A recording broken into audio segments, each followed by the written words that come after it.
Sarap. Punasan mo muna yung dahon.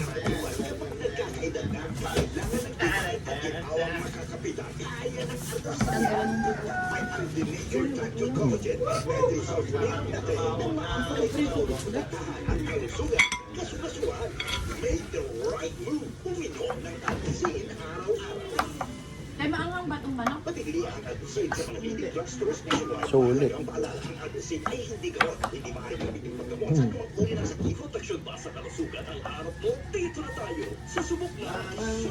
Diba, ang dami laman.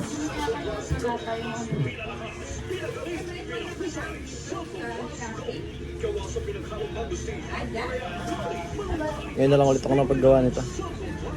Available na to sa mga susunod na araw. Sa mga may gusto ng suman dyan. Suman lang. Suman lang sa kalam.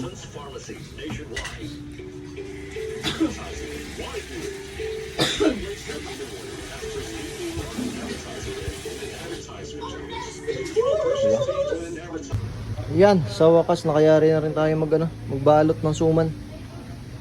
Sulit. So ayan, lulutuin na natin to maya-maya lang. Ang dami ng bulbo na katuloy. Ito na, paggawa na ako. Yan. O, diba? Lami.